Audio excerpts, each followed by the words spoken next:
Hello everyone, what an honor to present the first talk of this conference today. The talk is titled Chimpanzees Respond to Counter-Evidence in Rational Ways, So Do Children Unless They Are in a Group. And my name is Hanna Schleihauf and I'm presenting this talk today in the name of Jan Engelmann, who can sadly not be here today, so I am presenting his slides. So for more than 2,000 years, humans have been described as the rational animal. And this term has not only been used to describe humans, it has also been used to distinguish humans from other animals. And this is very nicely outlined in the recent book from Christine Webb, The Arrogant Ape. And today I will present that this standard picture might be wrong. And I will do so by focusing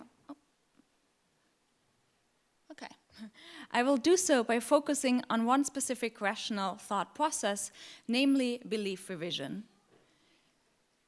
Can we fix this?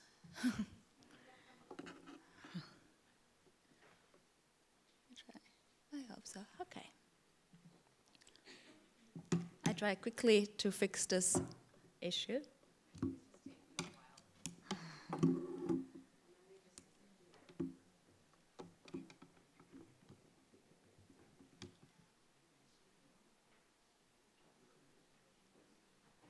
Maybe that works better, just another adapter. Okay, belief revision.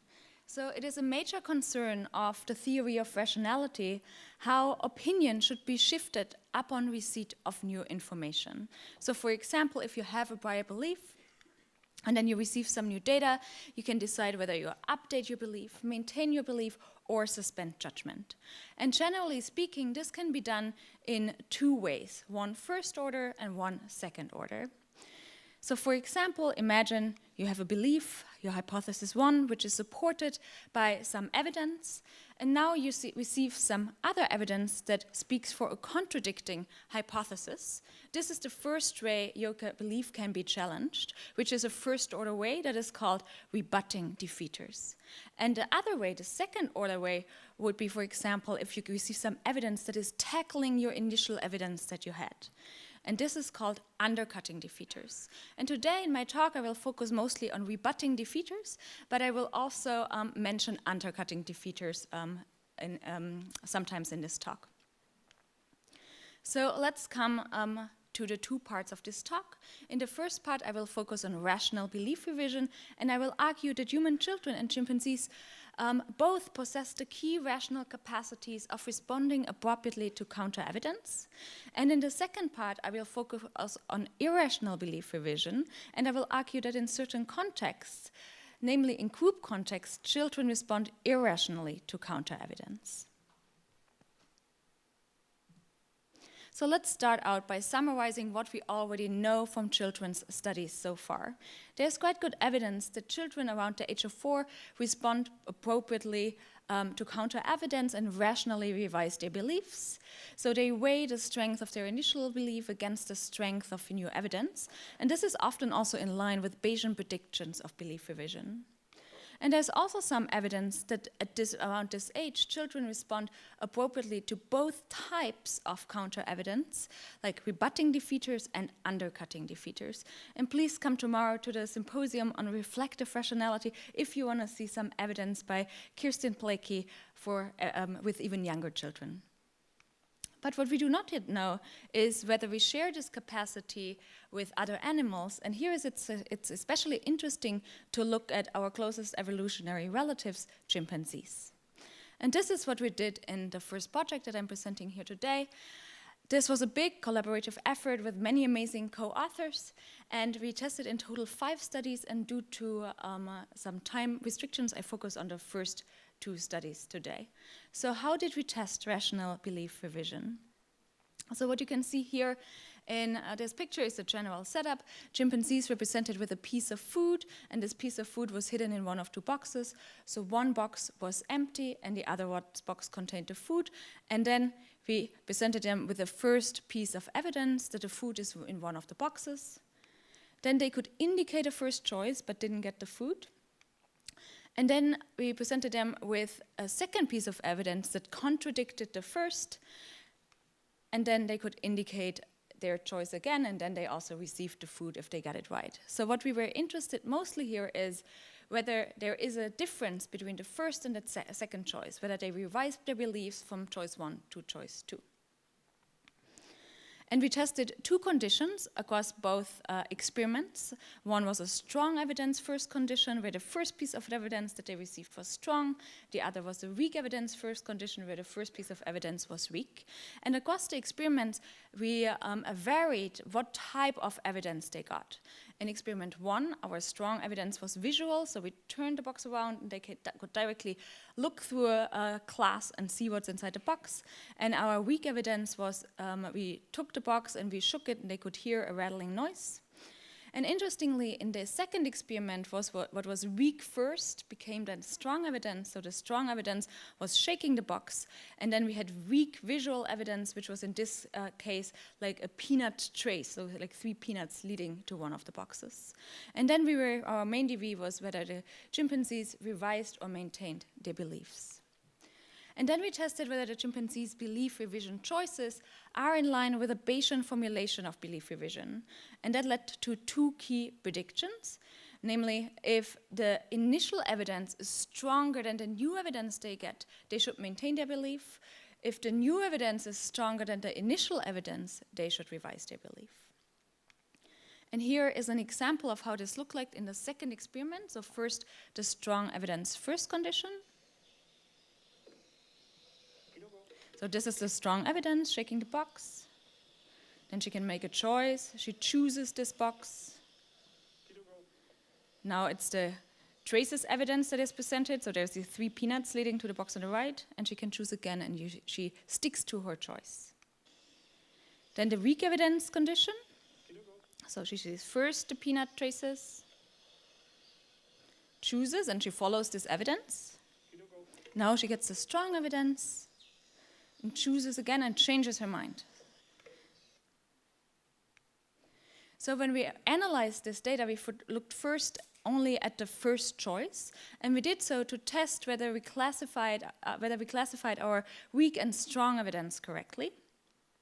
And yes, you can see here in purple, this is the strong evidence, and on the y-axis you see how often the chimpanzees follow this type of evidence, and it did so at very high rates, so we concluded we classified this correctly. That is pretty strong evidence. And the weak evidence here in yellow is significantly lower, but they still use it, so it's still above chance level, so it still has some evidential power, but it is weaker than the strong evidence. And then in our main analysis, we were interested in the belief revision. So here on the y-axis, you see the percentage of belief revision. And as indicated by our Bayesian rationality model, chimpanzees revise their beliefs significantly more often in the weak evidence first condition compared to the strong evidence first condition. And this was consistent across both studies. So here we concluded that chimpanzees rationally revise their beliefs.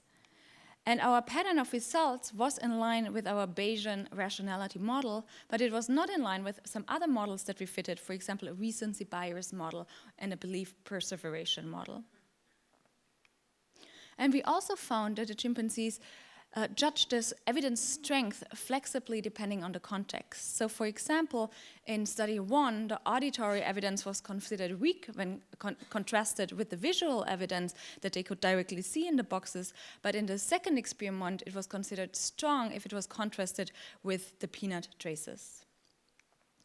And overall, this pattern, also considering the studies that I did not have time to present, was not only speaking for chimpanzees revising their beliefs in rational ways, but also that they do so reflectively, what is often also called reflective evidence responsiveness.